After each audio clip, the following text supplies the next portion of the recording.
अच्छा, राजस्थान का नाम सुनते ही जहन में क्या तस्वीर बनती है?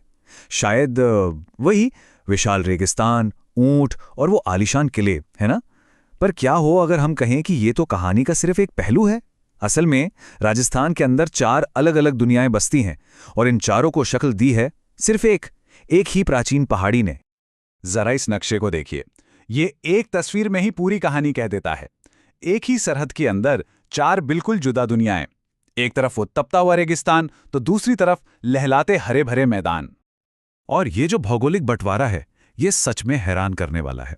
आप देखिए, पश्चिमी रेगिस्तान अकेले ही राज्य के 61% हिस्से पर फैला हुआ है, जबकि बाकी 3 हिस्से मिलकर भी इसके आधे तक नहीं पहुंचते। यही वो असंतुलन है जो हमारी आज की इस चर्चा का सेंटर पॉइंट है।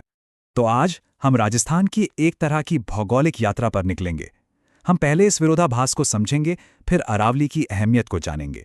इसके बाद विशाल थार रेगिस्तान की पड़ताल करेंगे, फिर उपजाऊ पूर्वी मैदानों को देखेंगे और आखिर में दक्षिणी हाड़ौती पठार की यात्रा करेंगे ताकि ये समझ सकें कि ये चारों मिलकर एक राज्य कैसे बनते हैं। चलिए शुरू करते हैं। राजस्थान का आकार एक विषम कोण मतलब एक रोम्बॉइड जैसा है और इसकी भौगोलिक जड़ें बहुत पुरानी हैं।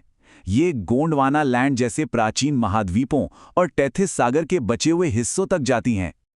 अब बात करते हैं इस पूरी भौगोलिक कहानी के सबसे अहम किरदार की, अरावली पर्वत श्रृंखला। ये एक इतना पुराना पहाड़ है जो ना सिर्फ इस राज्य की पहचान है, बल्कि सच कहें तो बाकी सब कुछ इसी के इर्द गिर्द घूमता है। इसे राजस्थान की जीवन रेखा भी कहा जाता है और ये सिर्फ कहने की बात नहीं है, ये इस राज्य के वजूद के लिए इसकी अहमियत को बिल्कुल सटीक तरीके से बताता है। तो सवाल ये है कि अरावली आखिर करती क्या है?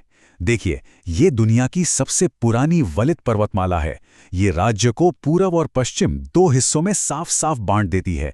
यही भारत की महान जल विभाजक रेखा भी है और सबसे जरूरी काम, ये रेगिस्तान को पूरब की तरफ बढ़ने से रोकती है, एक दीवार की तरह। और हाँ, खनिजों का तो ये खजाना है।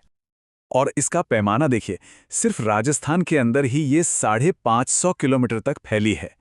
ये दूरी बताती है कि ये कितनी विशाल है और पूरे राज्य पर इसका कितना गहरा असर है। जब हम कहते हैं महान जल विभाजक रेखा, तो इसका सीधा सा मतलब है कि अरावली ही ये तय करती है कि कौन सी नदियां पश्चिम की ओर अरब सागर में जाएंगी और कौन सी पूरब की तरफ बंगाल की खाड़ी में। सोचिए, एक पहाड़ पूरे इलाके के पानी के बहाव को कंट्रोल करता है।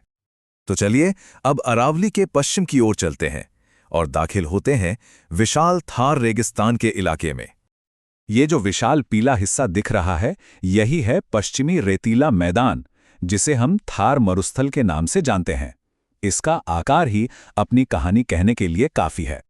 जरा सोचिए, ये राजस्थान के कुल क्षेत्रफल का 61% हिस्सा है, मतलब आधे से भी कहीं ज्यादा। इस बड़े से नंबर को याद रखिएगा, क्योंकि जब हम आबादी की बात करेंगे तो कहानी बिल्कुल पलट जाएगी। देखा, 61% जमीन होने के बावजूद यहां राज्य की सिर्फ 40% आबादी रहती है। ये जो जमीन और लोगों के बीच का गैप है ना, यही इस इलाके की मुश्किल भरी जिंदगी की असली कहानी कहता है। इस इलाके को मरुस्थली भी कहते हैं, जिसका मतलब है मौत की जमीन।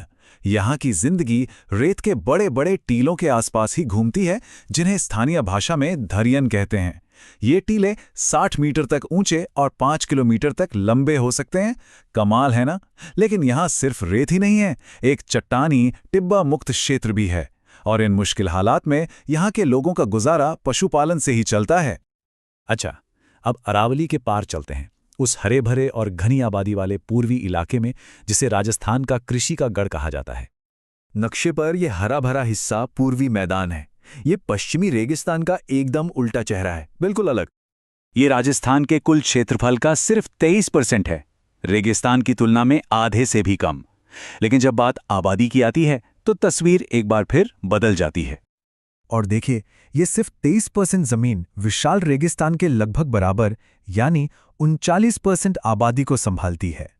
इसका मतलब साफ है, यहाँ कम जगह में बहुत ज्यादा लोग रहते हैं और ऐसा इसकी उपजाऊ जमीन की वजह से ही मुमकिन है। चलिए अब हमारे तीसरे बड़े इलाके की तरफ बढ़ते हैं। यह है दक्षिणी हाड़ौती पठार, राज्य का सबसे ज्यादा नमी वाला और सबसे अलग थलग कोना। इसे हाड़ौती पठार के नाम से जाना जाता है, ये राज्य का सिर्फ 7% हिस्सा है, लेकिन यहाँ 11% आबादी रहती है। और बारिश, यहाँ सालाना 80 से 100 सेंटीमीटर बारिश होती है, जो इसे राजस्थान का सबसे नम इलाका बना देती है। चंबल और उसकी सहायक नदियां ही इस इलाके की जान है। तो अब इन सभी अलग अलग टुकड़ों को एक साथ जोड़ते हैं और उस मुख्य थीम यानी विरोधाभासों पर वापस आते हैं। ये टेबल राजस्थान के विरोधाभासों को एक नज़र में दिखा देती है। जरा देखिए कैसे 61% क्षेत्रफल वाले रेगिस्तान और सिर्फ 23% क्षेत्रफल वाले मैदान, दोनों में लगभग बराबर आबादी 40% और 39% रहती हैं। यही है इस राज्य के भूगोल और जनसंख्या के बंटवारे की पूरी कहानी, जिसे अकेले अरावली ने लिखा है। तो अंत में एक सवाल छोड़ जाते हैं, अगर एक पहाड़ की श्रृंखला एक पूरे राज्य की तकदीर तय कर सकती है, तो हमारे आसपास की दुनिया को वो कौन सी अदृश्य रेखाएं हैं जो परिभाषित करती हैं?